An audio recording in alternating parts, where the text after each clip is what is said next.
Bonjour, je suis David Minucci. Bienvenue dans ce nouvel épisode de Sans robe. Ici, pas de robe, pas de langage juridique, uniquement des discussions pour plonger au cœur des cabinets d'avocats. Aujourd'hui, nous allons parler des différents choix que doit opérer un avocat dans sa carrière. Et donc, j'ai le plaisir de recevoir 3 avocats autour de la table. Et donc, je vais commencer par présenter Valentine Billard. Donc, tu es avocate au barreau de Strasbourg, en droit du travail. Oui. C'est ça, non? Droit du travail est majoritairement en conseil entreprise. Conseil entreprise, ok. Droit du travail beaucoup parce que c'est ma formation, mais je fais aussi du droit commercial et voilà, tout ce qui peut toucher un tout ce qui est dirigeant. en lien avec l'entreprise. Ok, c'est parfait. Ça. Et ensuite, nous avons donc maître Jean Paillot. Donc tu es avocat toujours à Strasbourg, en droit de la santé. Oui, principalement en droit de la santé, oui. Et je sais pas si tu as d'autres... Beaucoup de droit de la famille, de droit immobilier. Okay. Je suis généraliste, mais la moitié de mon activité concerne le droit de la santé. Concerne le droit de la santé, ok, parfait. Et donc nous avons également Alice Canet, donc avocate au barreau de Strasbourg en droit de la famille et également médiateur. Donc le premier sujet entre guillemets qui va nous intéresser aujourd'hui, c'est comment fait un avocat en fait pour choisir ses dossiers. Est-ce qu'il peut prendre tous les dossiers? Est-ce qu'il en refuse? Comment vous faites un peu pour dire là ce dossier-là je vais l'accepter, celui-là je vais le refuser? Quels sont les choix que vous opérez entre guillemets dans votre carrière par rapport au dossier? Donc je sais pas qui veut commencer. Je peux, hein. Moi je suis assez extrême. Moi c'est que des clients qui sont dans mon domaine et avec mon état d'esprit. Alors c'est assez restrictif. Mon domaine c'est le droit de la famille, c'est ce que tu disais, mais en plus l'état d'esprit c'est aider les gens à faire en sorte que ça se passe bien. Donc ça peut être, ça se passe bien pour le moment, ils veulent avoir des informations pour continuer à ce que ça se passe bien. Surtout que moi c'est généralement international ou franco-allemand. Donc c'est les informer sur le droit patrimonial franco-allemand. Ça peut être que ça commence à se passer mal et ils veulent que ça se passe bien, ou ça peut être vraiment la séparation, le divorce, la crise à la base et ils veulent que ça se passe bien. Donc je suis assez, assez limitée. Et c'est super clair sur mon site internet. Donc les gens qui viennent chez moi, qui font la démarche de me contacter, c'est qu'ils savent qu'ils passent, ils correspondent à ma manière de faire. Et c'est pareil sur mon site internet, j'écris de manière assez directe. Il y a beaucoup de dessins, il y a beaucoup de couleurs, il y a beaucoup de choses. J'explique comment je travaille, j'ai des exemples de legal design que je fais. Donc ils savent qu'avec moi ça va être atypique. Ça permet d'avoir un premier filtre, on va dire. Ah ouais, un gros filtre. Et assez restrictif en fait. Ah oui, il reste plus grand monde à la fin qui me contacte. Il n'y a que des gens qui vont bien, pour moi. Meilleur taux de conversion du coup. C'est ça. Et toi comment je choisis mes dossiers Mais est-ce que t'en refuses? Est-ce que ça t'arrive de refuser? Oui, parce qu'en fait, je suis pragmatique, c'est-à-dire que techniquement, on peut prendre n'importe quel dossier dans n'importe quel domaine du droit. Maintenant, moi, je facture à l'heure. D'accord. Donc, si je prends un dossier de droit de la famille que je n'ai strictement jamais abordé, je vois pas trop l'intérêt de mon client, déjà d'avoir quelqu'un qui est novice, qui aura pas nécessairement les réflexes qui sont obligatoires pour chaque matière. Après, de toute façon, le tri se fait tout seul, dans la mesure où, moi particulièrement, c'est que le bouche à oreille. Ouais, okay. Donc ça va être des entrepreneurs qui vont dire j'en ai une, elle est super, appelle-la de ma part, tu verras. Et du coup, c'est comme ça que ça vient. Et fatalement, les dirigeants, ils sont toujours confrontés sensiblement aux mêmes questions et au même type de problématiques. Donc au final, je fais... Ça t'est déjà arrivé d'avoir, je sais pas, un chef d'entreprise et de te dire, lui, son dossier, non. Est-ce que c'est peut-être lié plus à la personnalité du chef d'entreprise ou alors, je sais pas, est-ce qu'il y a des sujets en entreprise que t'as pas envie d'aborder? Enfin, je sais pas. Le truc, c'est que pour le coup, je peux être assez extrême sur certains sujets, notamment les femmes, l'égalité et tout ça. Je suis côté employeur. Moi, j'ai l'avantage d'avoir le droit pour moi. Donc, en fait, c'est très facile de dire à un employeur, ça, on peut pas faire. Donc, je suis finalement très alignée avec ce que je fais. Après, je suis encore une fois pragmatique. Donc, du coup, je prends conscience qu'il y a certaines choses qui ne peuvent pas s'appliquer.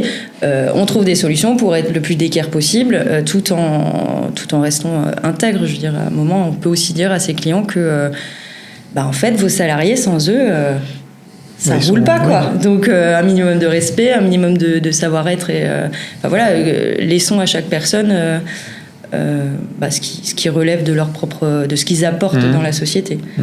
Après, évidemment, si j'ai quelqu'un qui demain me dit de toute façon, moi, les femmes enceintes, je ne les prends pas. Je vais leur dire, alors pas du tout, ça va pas du tout se passer comme ça. Non, mais voilà. Les valeurs. Oui, c'est les valeurs. Mais après, de toute façon, je suis quelqu'un d'hyper cash, donc si ça passe ou ça passe pas. Oui, entre guillemets, il n'a pas de surprise au cours du dossier, il le sait dès le premier rendez-vous. Ah, mais mes clients, si maintenant on me dit un truc, je suis pas d'accord, je veux dire, même si je dis rien, faut regarder ma tête. Vous êtes sûr là vraiment de... Et ils aiment ou ils aiment pas. Et au final, mes clients, c'est souvent ce qu'ils me disent. Ils me disent, ah bah, au moins toi, ils apprécient on sait que quand t'es pas d'accord, bah t'es pas d'accord. Bah. Le bouche à oreille, quand ils viennent chez toi, ils savent à quoi s'en tenir, parce que ta personnalité est présente dans la relation client-avocat. Ouais, c'est ça, complètement. Et alors toi, Jean, du coup, en droit de la santé, enfin, tu fais pas que du droit de la santé, mais... Je pense que ce sont d'abord les clients qui choisissent leur avocat, et pas l'inverse. Nous, on choisit une activité particulière en droit de la famille, en droit de l'entreprise, en droit de la santé. Le client qui a un problème en droit de la santé viendra plutôt me voir que mes consoeurs, naturellement, parce que, voilà, a priori, j'ai les armes intellectuelles pour l'aider. Donc le premier choix, c'est lui qui le fait. Mais ensuite, c'est une relation contractuelle, donc il faut que, moi aussi, quelque part, je l'accepte. C'est rare qu'on refuse un dossier, c'est rare parce que c'est dans l'ADN d'un avocat de dire vous avez un problème, bah ok, je viens vous aider. Si on n'est pas là pour aider les gens, faut changer de métier. Donc le présupposé de base, c'est que vous souhaitez un coup de main, d'accord, on va faire le nécessaire. Ensuite, la relation, elle peut évoluer. Soit c'est un client habituel, il est habitué à notre façon de faire, et il revient. Ça veut dire que ça lui convient. Il est content, à la fois pour la qualité du travail et puis pour la relation personnelle qu'on a créée avec le client. Ou alors c'est un client particulier qui vient une fois et puis on le reverra pas. Dans ce cas de figure, parfois, effectivement, dès les premiers mots, dès les premiers rendez-vous, on voit que ça va pas coller pour différentes raisons. Et à ce moment-là, on se dit au revoir et puis c'est fini. Il va voir un autre avocat. La technique que j'avais vue avant, donc, je me suis installée directement du temps d'avant, c'est un client qu'on ne sent pas, on va lui proposer des honoraires démesurés. On va complètement, je pense que je ne suis pas la bonne personne pour vous, on va lui dire pas de problème, ça fera 10 000 €. Alors le problème, c'est qu'une fois, il y a quelqu'un qui a accepté. Et là, c'était problématique. Surtout s'il paye cher, c'est ça. Donc je m'en suis sortie, parce que ça, c'est aussi important, c'est que mes clients, je leur dis toujours, j'ai mes limites. Il y a les choses que je sais faire, les choses que je ne sais soit pas encore faire, soit que je n'ai pas franchement envie de faire, mais dans tous les cas, j'estime qu'à partir du moment où vous venez vers moi vers une problématique, je ne vais pas vous laisser dans la nature. C'est-à-dire qu'on est suffisamment, on connaît forcément quelqu'un qui fait une matière, ou alors on connaît quelqu'un qui connaît quelqu'un. Et donc pour moi, c'est hyper important quand quelqu'un vient me voir et que je lui dis, écoute, moi je te le fais, si je te le fais, ça va te coûter les yeux de la tête, pas parce que j'ai pas envie de toi. T'as envie de toi, on se comprend. Voilà, c'était la première, il fallait que ça arrive.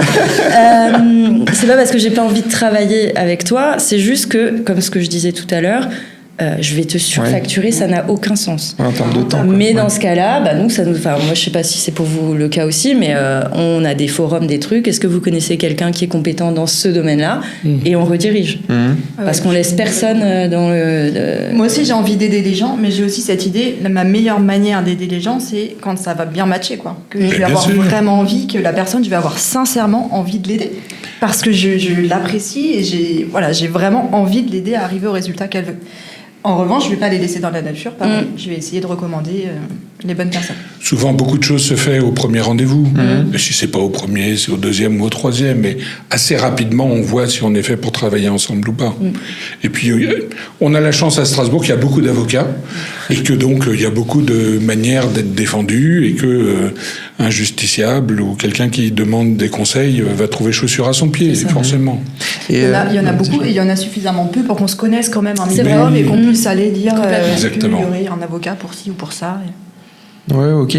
Et justement, vous trouvez ça important en tout cas, moi, c'est ce que j'ai tendance à conseiller à beaucoup d'avocats, c'est de leur dire, mets de ta personnalité dans ton site web, dans ta manière de communiquer, parce que tu attireras les gens qui pensent comme toi. Enfin, voilà, moi, ça a toujours été un de mes leitmotivs dès le départ. Sauf que, honnêtement, très peu d'avocats le font aujourd'hui. Est-ce que ça serait pas justement positif de se dire, en fait, les clients viennent parce que c'est moi et non pas parce que je suis avocat, en fait. Alors, Valentine, alors, elle est très bien pour personnalité et site web.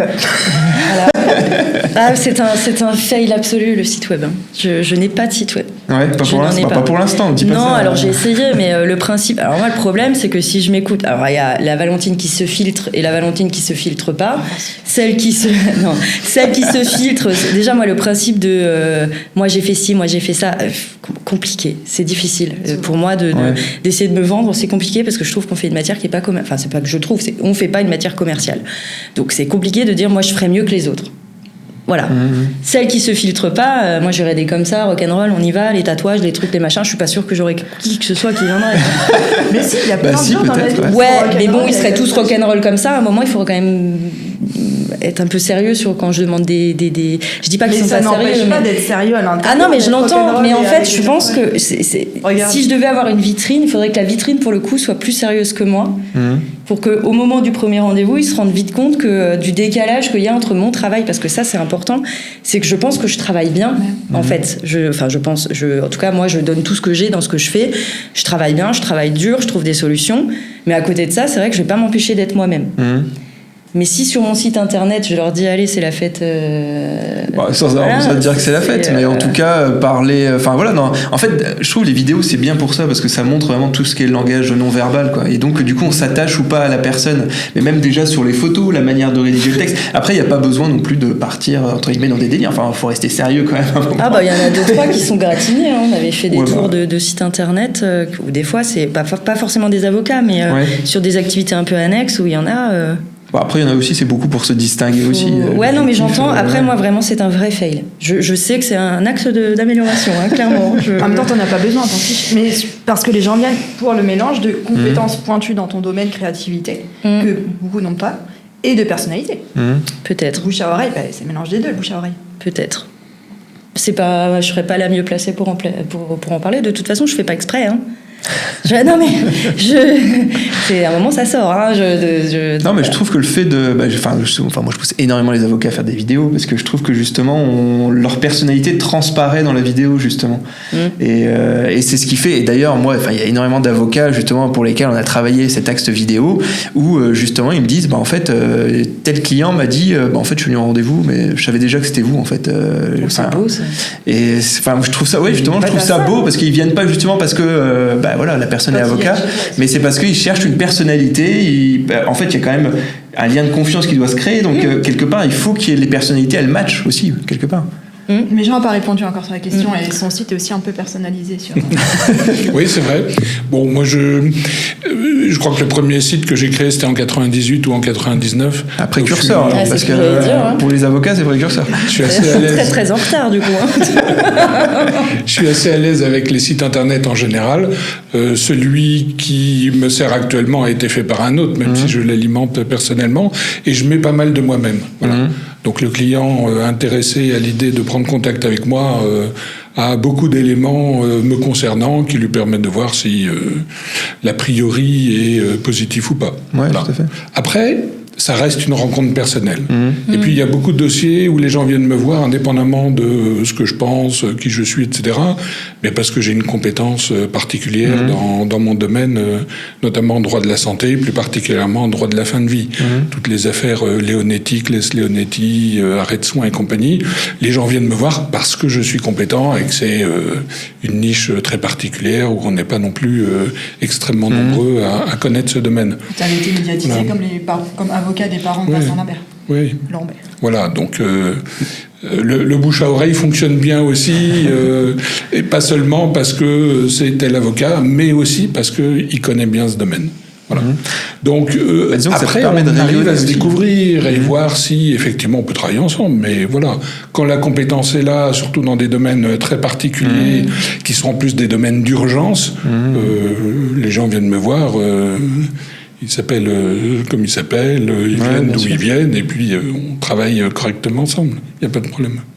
Mais ouais, je trouve que moi, ça permet vachement de rayonner, justement, parce que au final, peut-être qu'effectivement, à Strasbourg, il y a peut-être pas 20 avocats qui font le droit de la santé, mais par contre, au niveau national, là, il y en a quand même davantage. Donc, quelqu'un pourrait se dire, quelqu'un qui est à Strasbourg pourrait se dire, je vais prendre un avocat parisien, ou je vais prendre un avocat à Bordeaux, parce qu'en fait, il se met en avant, entre guillemets, alors ça peut être sur les réseaux sociaux, son site internet ou autre, ou à la télé, par exemple, et donc, du coup, de se dire, je vais prendre cette personne-là, parce que, non seulement, a priori, il est compétent en droit de la santé, mais également j'aime sa personnalité. Donc je veux dire, ça permet, et moi pour le coup j'ai plein d'exemples là-dessus, même si c'est pas, et ça remplit pas l'agenda de rendez-vous partout en France, mais en tout cas il y a quelques beaux dossiers comme ça qui arrivent à être décrochés, notamment ils arrivent à prendre souvent des dossiers parisiens, parce que souvent c'est un peu, ils gagnent, quand un avocat de province arrive à prendre un dossier parisien, c'est un peu une victoire quelque part, mais en tout cas je trouve que ça permet de rayonner un peu plus au niveau national, parce qu'en fait vous avez quand même une compétence qui est nationale. Ouais, bon après moi je suis pas trop d'accord avec le secteur. Moi j'ai beaucoup de clients j'ai très peu de clients dans le coin en fait. Ouais. C'est bien. Le bouche à oreille. En fait depuis le Covid. Après, moi, c'est particulier parce que j'ai comme clientèle des dirigeants. Les dirigeants, ils n'ont pas le temps. Ils n'ont pas le temps de venir à mon cabinet. Tout se fait par téléphone, éventuellement sur visio, ce que j'aborde, on va pas se mentir. Ah oui, j'aime pas du tout ça, la visio. Et donc, du coup, moi, j'ai des clients à Rennes et tout ça. Et en fait, à aucun moment, ils se posent la question de se dire j'aurais dû aller à Paris parce que... De manière réelle ou fantasmée, les compétences sont peut-être plus poussées. J'en sais strictement rien. Moi, je travaille ce que moi je fais. Après, les autres, ils font comme ils veulent. Et donc, du coup, je suis pas sûre que ce soit une victoire. En tout cas, moi, je le ressens pas comme ça, de prendre une victoire, parce que j'ai d'autres dossiers de Paris. Je trouve que les avocats, ils aiment bien rayonner un peu partout en France. Oui, mais pas prendre le dossier par rapport à un voilà, autre c'est avocat. ça. Moi, en tout cas, dans mon domaine, c'est peut-être pas le cas pour les autres, mais moi, dans le conseil aux dirigeants, l'avocat, à partir du moment où il est bon, il peut être de n'importe où. Oui, tout à fait. Après, je préviens. En tant que conseil, ouais, parce que je fais pas tellement de procès. Moi, j'essaye de les éviter au possible. Non, en fait, ce que je veux dire, moi, c'est que si tous les avocats mettent en avant uniquement la compétence, en fait, le client, dans ce cas-là, effectivement, il va prendre celui à proximité. Oui, c'est ça que je veux dire. Sauf avoir une compétence de niche. Oui, c'est ça. Ouais, là, complètement. Il y a très peu de spécialistes de la fin. Oui, après, j'avoue, peut-être la fin de vie, il n'y a peut-être pas énormément. Mais si on prend par exemple le droit de la santé, il y en a quand même, je ne sais pas combien il y en a en France, mais il y en a au moins une centaine minimum qui font le droit de la santé. Fin de vie, tout à fait. Là, on est dans la tête des femmes. Mais je veux dire, du coup, en tout cas, je trouve que la personnalité permet justement de se distinguer de la masse, puisqu'au final, un client, il ne sait pas forcément quel avocat il va choisir. Lui, il est même pas capable de savoir si l'avocat est compétent ou pas, en fait, au final. Sauf à avoir effectivement des recommandations de bouche à oreille de clients déjà passés au cabinet. Oui, mais même ça, il ne saura pas forcément s'il est compétent. Complètement. Il saura s'il y a un bon feeling, si l'autre personne s'est sentie bien conseillée, mais est-ce que réellement la personne a été bien conseillée ? Bah oui. Et puis nous, on réfléchit quand même avec notre prisme de connaissance du droit et des branches du droit. Moi, j'ai déjà eu des cas, alors j'ai plus d'exemples là en tête, mais il y a des gens qui viennent en disant j'ai un problème de droit du travail. Ok, mais en fait, c'est pas du tout un problème de droit du travail. Et ça, c'est aussi compliqué parce que quand on met sur un site internet ou une description quelle qu'elle soit, qu'on est compétent en droit, moi pareil, droit social. Le droit social, pour quelqu'un qui sait pas, ça veut tout et rien dire. Ça va être le droit du travail, le droit de la sécurité sociale, le droit des mutuelles. Enfin voilà, c'est tout un axe. Voilà. Et c'est pas parce qu'on est bon en droit du travail qu'on va avoir les compétences en droit de la sécurité sociale, par exemple. Donc ça, les gens, ils ont pas forcément le bon. Enfin, ils sont pas guidés en fait. Je trouve qu'il y a un manque de. Ça peut être guidé par le site, en disant très concrètement, je réponds à telle question. Ouais, mais je ne réponds pas à telle autre question. Oui, mais je ne réponds. Moi, je trouve que c'est un petit peu. C'est plus compliqué. Ou par l'IA, sinon il faut mettre un petit chatbot. Parfois, les clients sont guidés par des raisons qui peuvent nous apparaître un peu irrationnelles. Ils sont guidés vers un avocat. Voilà, j'ai besoin d'un avocat en droit du travail. J'ai un client qui est venu me voir pour une affaire d'assises parce qu'il m'a entendu dans le cadre d'une visite d'un monument de Strasbourg pendant les journées du patrimoine. Et il m'a dit « Ah oui, je vous ai entendu et vous parliez drôlement bien. Alors, je voudrais que ce soit vous qui me défendiez en assises. » Ça s'est bien passé au demeurant, parce qu'il a été acquitté. Bien. Mais voilà, enfin, on se dit, vous pourriez prendre un avocat plus spécialiste que moi en droit pénal. Voilà, pourquoi moi ? Ah, vous parliez bien. Ouais, là pour le coup, c'est un peu la personnalité quelque part qui est. Complètement, ouais.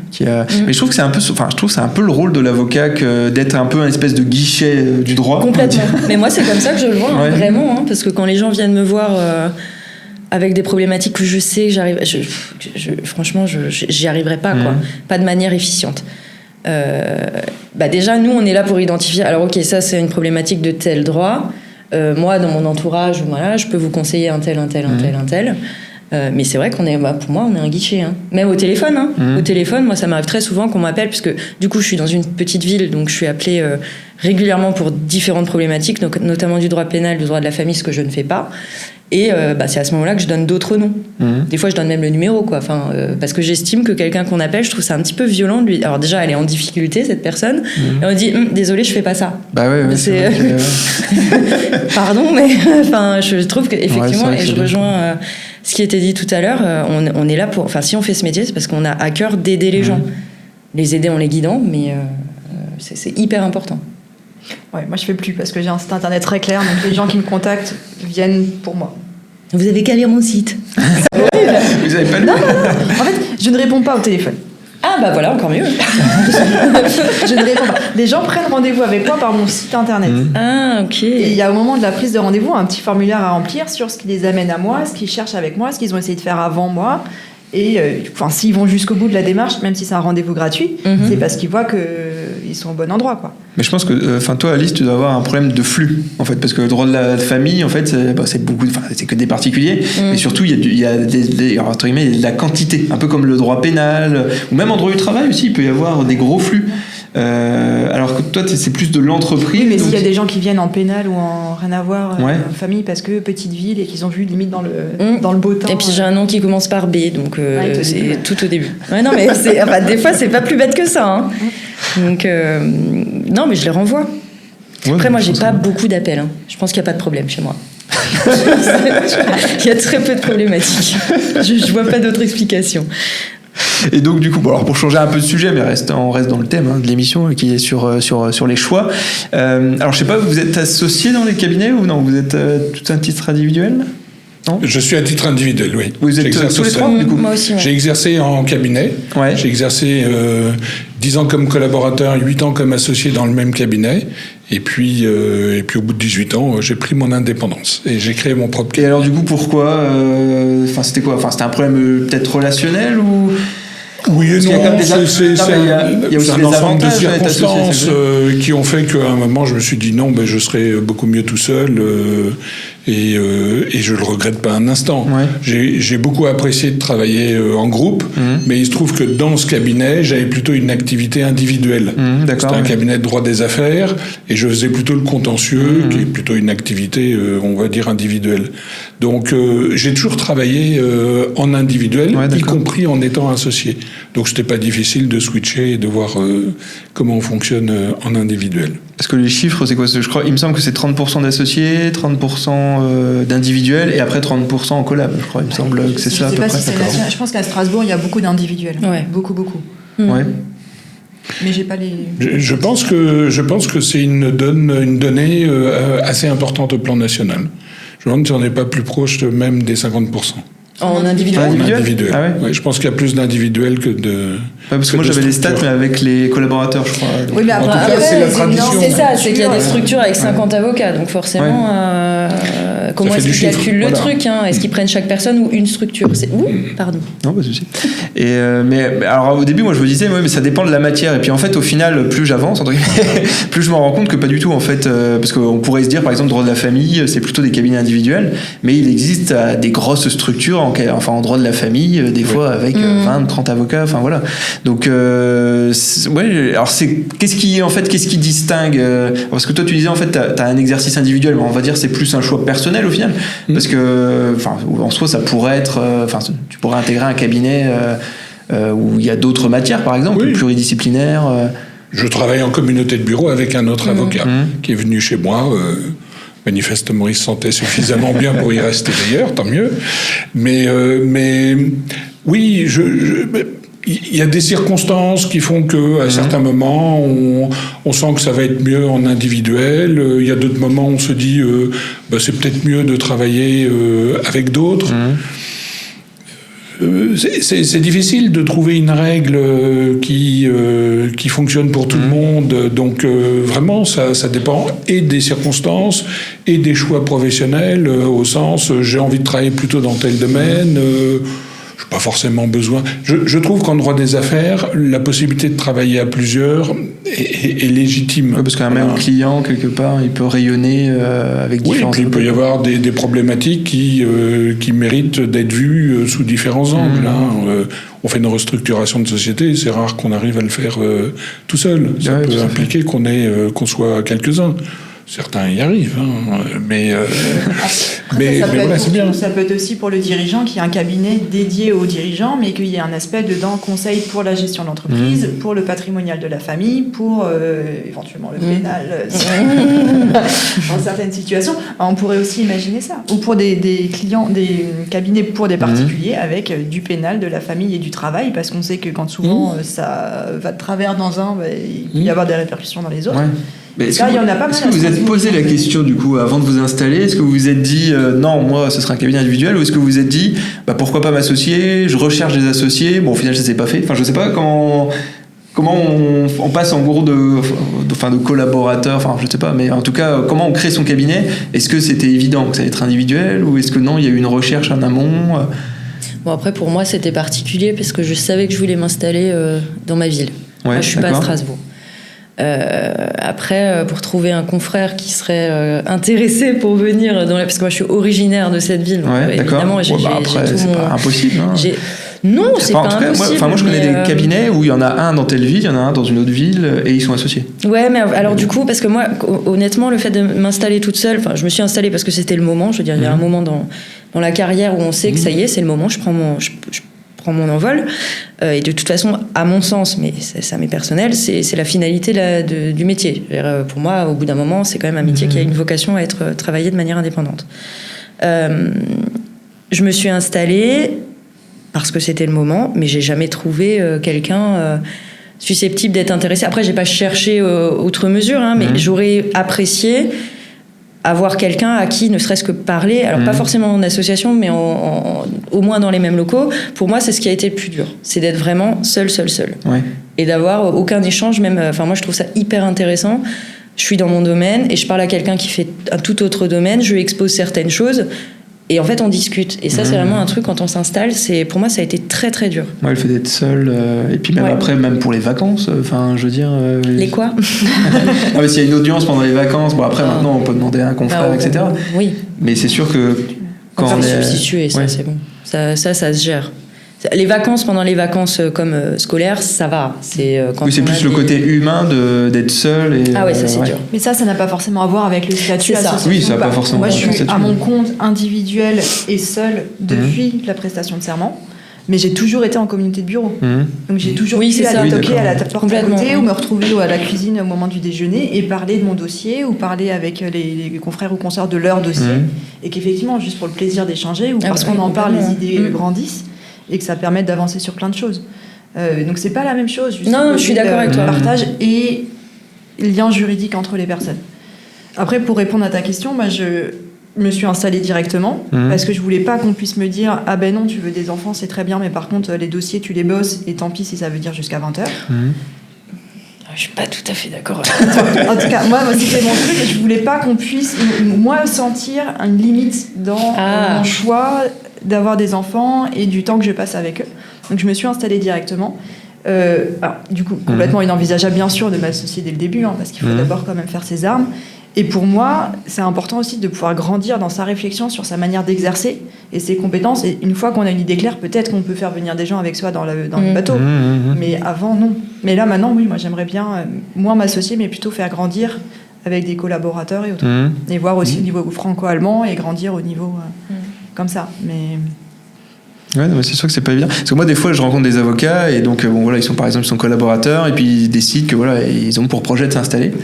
Et en fait, ils se mettent en recherche d'associés parce que pour eux, alors est-ce que c'est une question d'image, j'en sais rien, mais pour eux, en gros, il faut créer quelque chose avec d'autres pour être plus gros. Enfin, c'est un peu le mythe de l'association aussi, de super, je suis associée, j'ai 1% que j'ai payé cher et derrière, je suis tout autant contrainte dans ma manière d'exercer par l'associé principal. C'est un peu la question du statut. Et oui, dire je suis associée, ça fait un peu chic. Concrètement, ça veut dire quoi dans le quotidien? C'est plutôt ça qui est... Oui, c'est sûr, il faut qu'il y ait c'est un mariage. Hein. Moi, je vois ça toute la journée. Hein. C'est mes dossiers. Hein. S'associer, c'est un mariage. Donc, c'est pour ça que je privilégierais plutôt la communauté de moyens, d'être dans les mêmes locaux. Mais c'est vrai que l'association, c'est compliqué parce qu'en plus, on va pas se mentir, les avocats, ils ont souvent une personnalité propre. C'est difficile. Non, mais je veux dire, à un moment, il faut être honnête. On est indépendant. On est indépendant. On a quand même beaucoup de difficultés avec l'autorité. Enfin, pas l'autorité, mais c'est-à-dire que quand on nous donne une règle, notre premier truc hyper fun à faire, c'est bien. Comment est-ce qu'on fait pour ne pas le respecter? Donc, je pense qu'au niveau de personnalité, égo, on va pas se mentir aussi, ça doit être difficile de trouver un accord, une espèce de symbiose avec quelqu'un d'autre.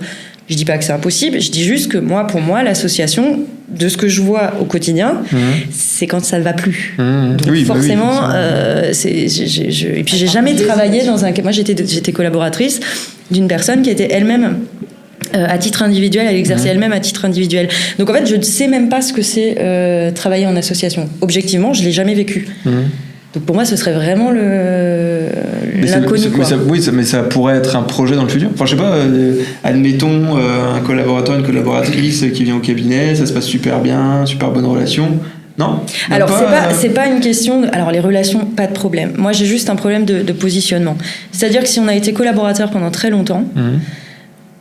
Psychologiquement, d'un côté comme de l'autre, j'ai du mal à envisager le moment de ça y est, on est à même niveau d'équilibre. Et j'ai peur que, même si c'est des freins que le collaborateur ou la collaboratrice se mettra toute seule ou que moi-même je mettrai, c'est quelque chose qui va exister, qui va préexister. Et il y aura toute une histoire derrière. Et moi, j'ai mis certaines réserves. C'est parce que moi, je me dis, en fait, tu l'as un peu dit tout à l'heure, je me dis, en fait, quand on a un collaborateur de qualité, qu'on aime bien, qui ça se passe bien, qu'on a formé, enfin voilà, qui est compétent, enfin quelque part, c'est un peu idiot de le laisser partir. Ah, mais je suis d'accord. Donc, en lui proposant une association, bon voilà, ça permet de le garder dans les équipes et d'avoir un bon élément sur qui compter, en qui on a confiance.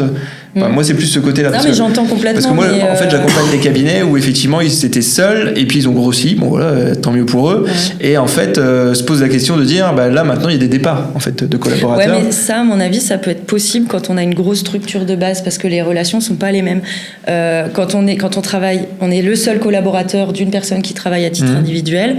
Il y a une relation qui est quand même assez, enfin, en tout cas, moi, c'est ce que j'ai connu, qui est vraiment très, très, très proche. Et donc, de passer tout de suite d'un switch de hiérarchie à pas de hiérarchie ou pas, pour moi, ça doit être compliqué. Et puis, il y a l'associé fondateur qui a la vision et qui mène le truc, et l'autre. Mais effectivement, il y a la question de ses collaborateurs. Je pense que personne ne voudrait... Enfin, je sais pas que tu étais 600 collaborateurs, mais sans perspective d'évolution.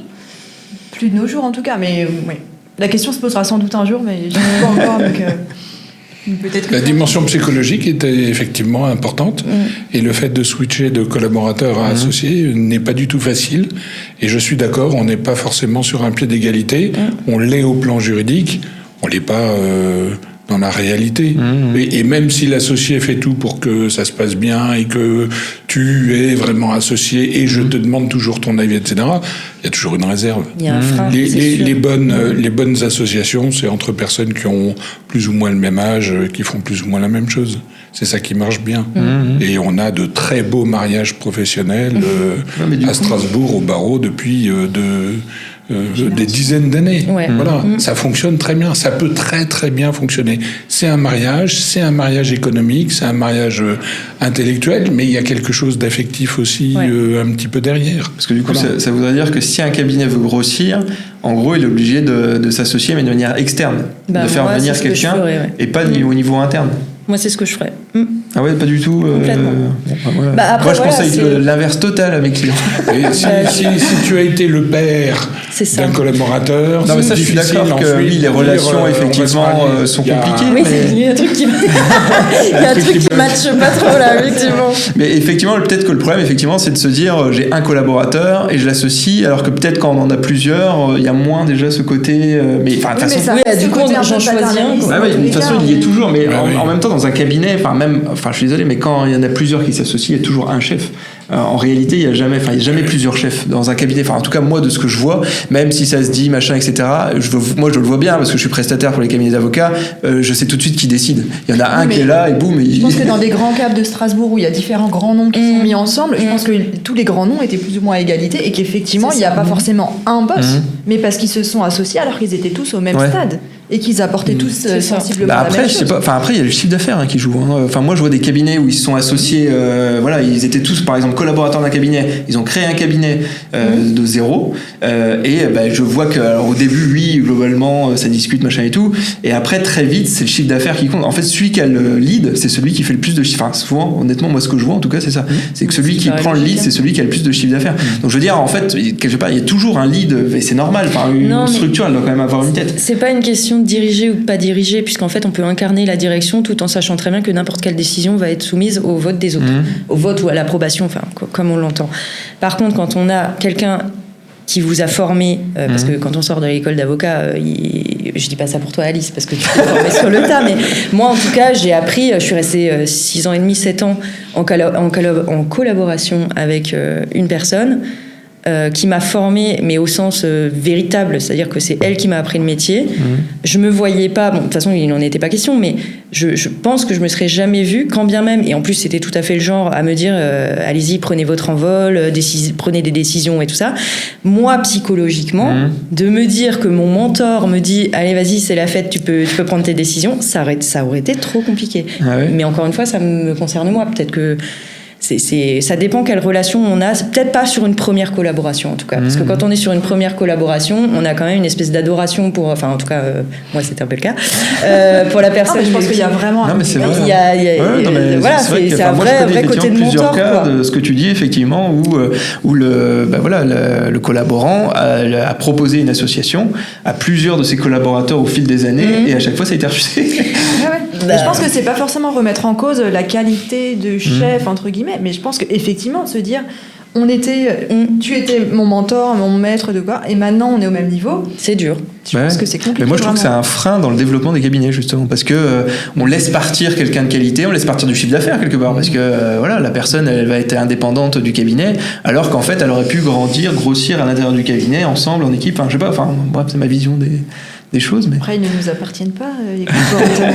non mais après ils sont libres de décider, mais je veux dire c'est vrai que c'est un peu bizarre. Moi après je suis pas dans la profession entre guillemets, mais moi en tout cas d'un point de vue extérieur et développement, je trouve ça plus pertinent effectivement. Et il y en a certains qui ont réussi, il y a des cabinets où ils ont associé leurs collaborateurs et ça se passe bien, ils continuent d'associer des collaborateurs, ils continuent de grossir, etc.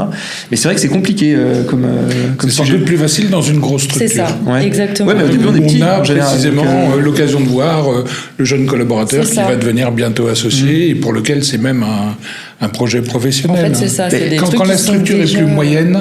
Est-ce qu'il faudrait pas, en fait, quand on recrute le collaborateur, qu'il ait une espèce de parcours collaborateur en lui disant, dans 7 ans, tu seras associé au sein du cabinet, si t'es encore là, entre guillemets. Non, mais ça permet de se projeter aussi. Non, mais j'entends. Après, moi, honnêtement, je vais faire un parallèle, c'est que. Mais c'est personnel. Je trouve qu'il est important dans sa construction personnelle de ne pas quitter ses parents et aller tout de suite vivre avec quelqu'un. Et c'est plutôt intéressant d'aller vivre tout seul, savoir vivre tout seul, et voir comment ça se passe et qui on est tout seul, sans être dépendant. Et je trouve que pour la profession, en tout cas, c'est plutôt pas une mauvaise idée. Mais, honnêtement, moi je trouve que l'idée de se marier avec son père, c'est quand même un peu bizarre. Voilà, c'est vrai. Non, mais c'est vrai. Complètement. Son père, c'est vrai. Ou sa mère, pour le coup. Mais je suis assez quand on commence, qu'on est seul et puis qu'on va faire venir quelqu'un en collab, même si on a énormément de respect et qu'on pense que la personne est très bonne pour notre cabinet, pour les affaires et pour le développement, etc., s'associer avec, je pense que c'est vraiment délicat. Après, on peut s'en reparler peut-être dans 10 ans et peut-être de l'expérience. Quand on est dans une toute petite structure, moi je l'ai toujours vérifié, ça fonctionne pas, sauf dans un cas quand le avocat envisage de prendre sa retraite. Et il cherche un successeur. Pendant quelques années, ils vont travailler ensemble, l'un va former l'autre, faire connaître ses clients, sa façon de travailler, etc. Et ensuite, il passe la main. À ce moment-là, il n'y a aucun problème.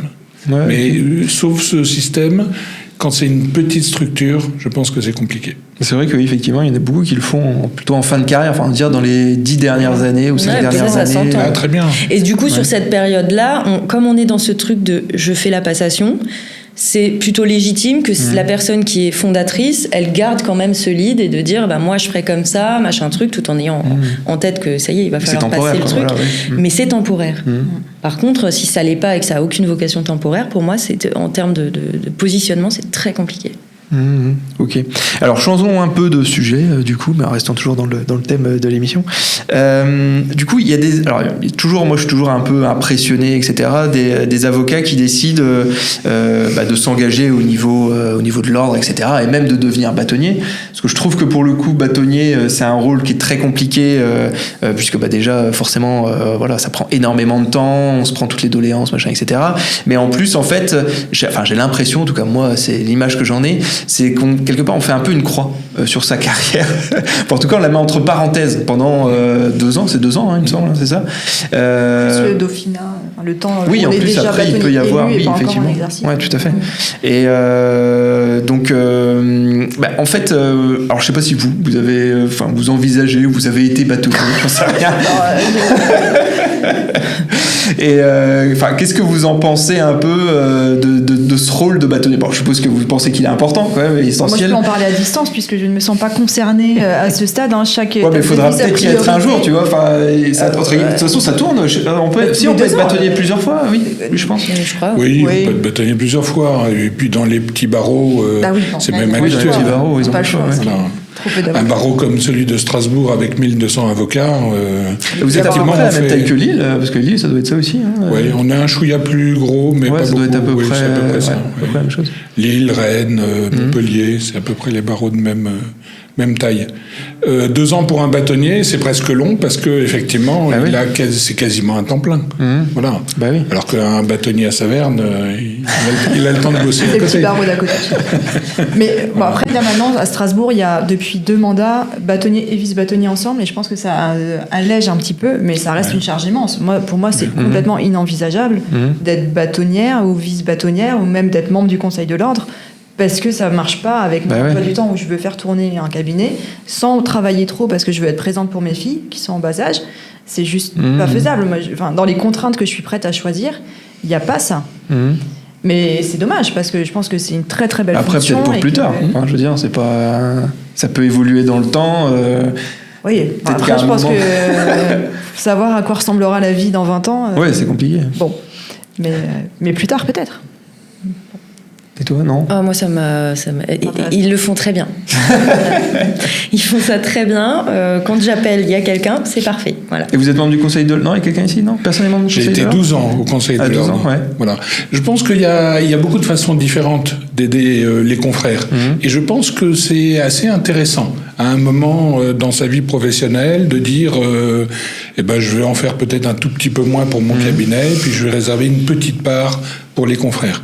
Et ça permet de voir quelque part l'envers du décor, comment les choses fonctionnent.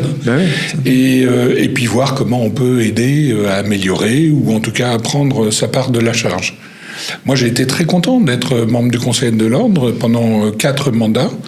Je me suis présenté, en effet... au bâtonnat, on n'est pas obligé de se présenter au bâtonnat.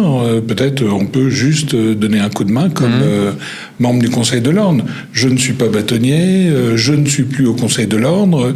Je continue à donner un coup de main au barreau. Enfin, il me semble que je le fais à travers les travaux historiques que je fais pour le compte de l'Ordre de Strasbourg, à la fois pour faire visiter le musée ou pour raconter aux confrères notre histoire collective depuis le XIIIe siècle. Voilà. Et je pense que c'est utile et c'est intéressant pour les confrères. À travers cet exemple particulier, je voudrais dire qu'il y a 1001 façons d'aider les confrères. Et je pense que c'est intéressant et que c'est une belle chose. Voilà. C'est aussi du travail désintéressé pour tout le monde. Après, il faut trouver le temps. Et ça prend un peu de temps. Il faut être conscient de la chose. Et de l'émotion aussi, de l'énergie. Mais juste sur le temps, aussi à Strasbourg, ce qui se passe beaucoup, je ne sais pas si c'est pareil dans les autres barreaux, c'est qu'il y a des commissions ouvertes. aux autres avocats. Donc moi j'ai fait partie par exemple de la commission MARD, mode alternative de règlement des différends, où on proposait des choses, voilà. C'est ouvert. Commission pénale pareil, commission famille, on peut y participer et on peut mettre un peu aussi la main à la pâte sans avoir pour autant l'engagement ordinal. Et je disais émotionnellement, le bâtonnier il est en première ligne quand même. Hein. Bah, oui. Et toutes les contestations, c'est lui qui les prend. Donc au-delà du temps où il ne peut pas gérer son cabinet, il faut quand même avoir le cuir.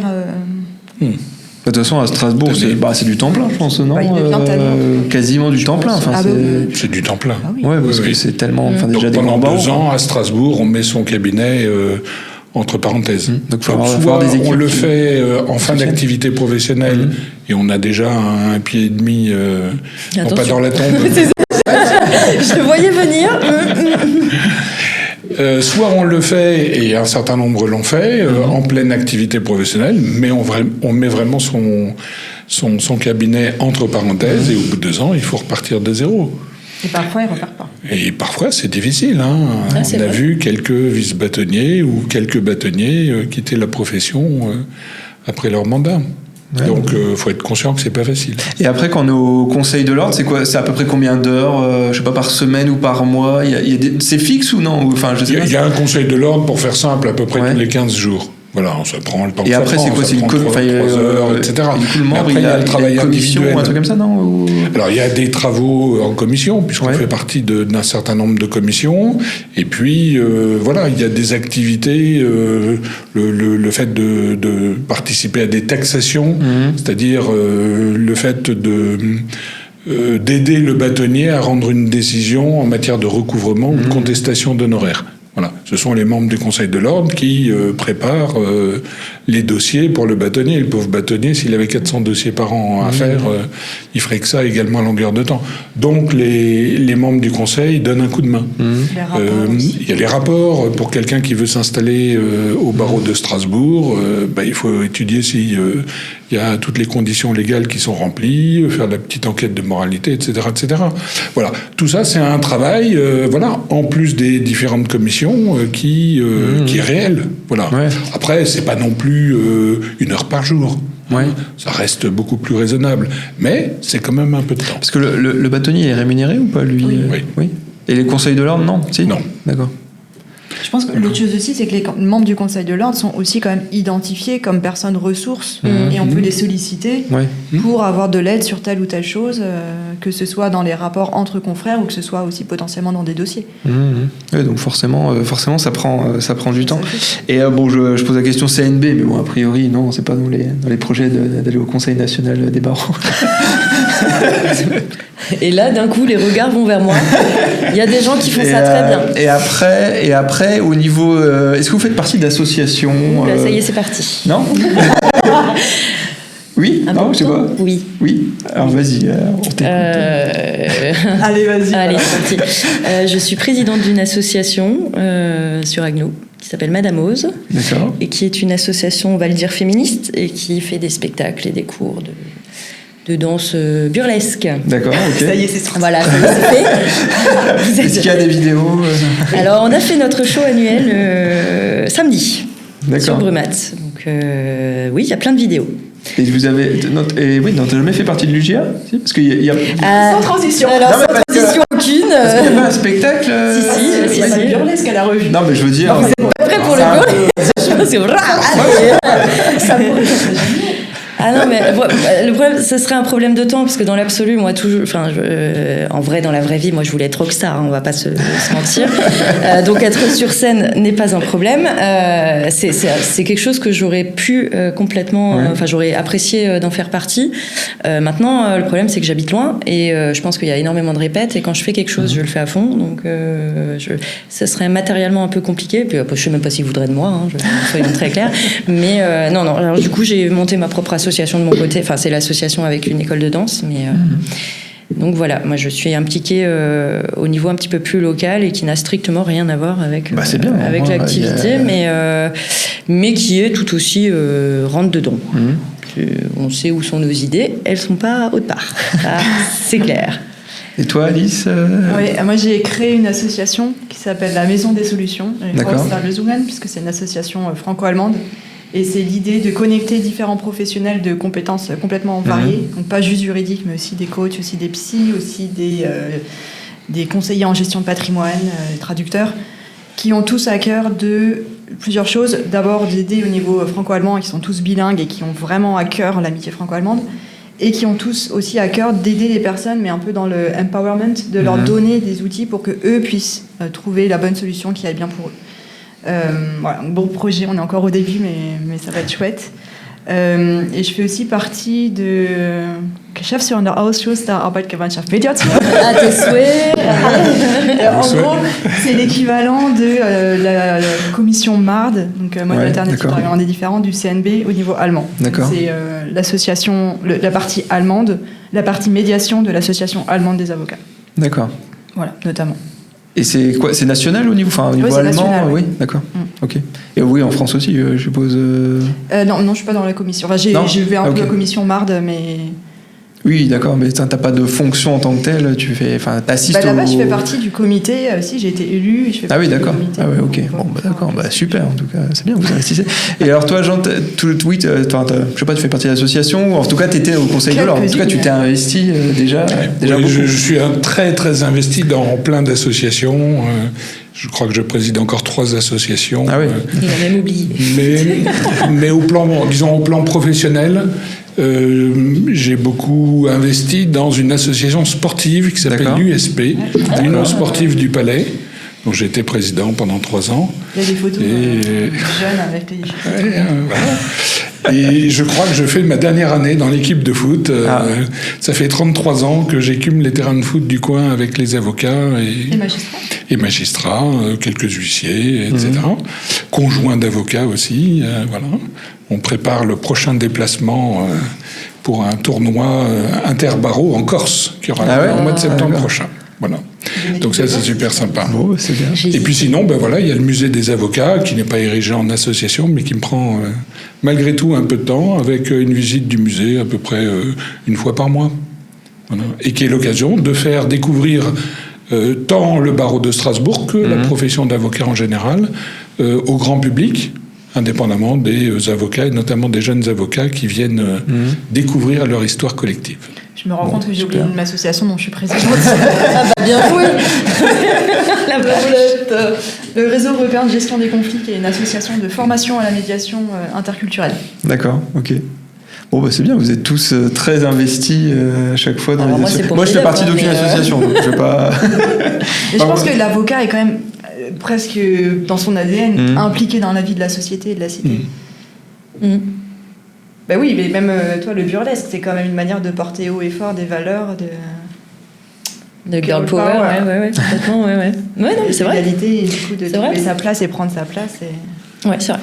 Et ce qui est étonnant quand on étudie l'histoire des barreaux, en tout cas du barreau de Strasbourg, c'est de voir la palette extrêmement large d'interventions d'avocats dans la vie de la cité. Que ce soit au plan associatif, au plan politique, au plan littéraire, au plan artistique en général. Dans tous les domaines, on retrouve des avocats. Ils sont partout. Et c'est très très bien, voilà. Et c'est vraiment chouette parce que il y a une qualité humaine derrière ça. Il y a une ouverture au monde dans tous ces domaines, dans toutes ces dimensions, sachant qu'on est tous très différents, mais qu'on est tous réunis par le même serment. On a juré de prêter un serment de dignité, d'indépendance, de probité, de conscience et d'humanité. Et bien ces mots, ils sont très forts, et notamment ce mot humanité. Voilà, on met de l'humanité à travers notre profession d'avocat partout dans la vie de la cité. Et ben je trouve que c'est beau. Mais il y a dans le partage aussi, parce qu'on est beaucoup à enseigner aussi. Oui, c'est vrai. Donc il n'y a pas que la vie associative, on est aussi. Enfin moi en tout cas c'est quelque chose que j'ai à cœur, j'adore, parce que ça va être horrible, mais j'adore ce que je fais. J'adore ma matière, voilà. Et donc, à un moment, c'était plutôt naturel que d'arriver sur le truc de dire, vous verrez, c'est hyper cool. C'est franchement, tenez le coup, vous verrez, les étudiants, c'est vraiment bien. Et c'est hyper enrichissant aussi. En fait, on nous retrouve partout. C'est une catastrophe. Il y en a partout. Il y en a partout. Bon, écoutez, on arrive à la fin de cet échange. Je ne sais pas si vous vouliez rajouter quelque chose. En tout cas, ça m'a fait très plaisir d'échanger avec vous sur ces différents sujets. Et puis, on se retrouve le mois prochain pour un nouvel épisode.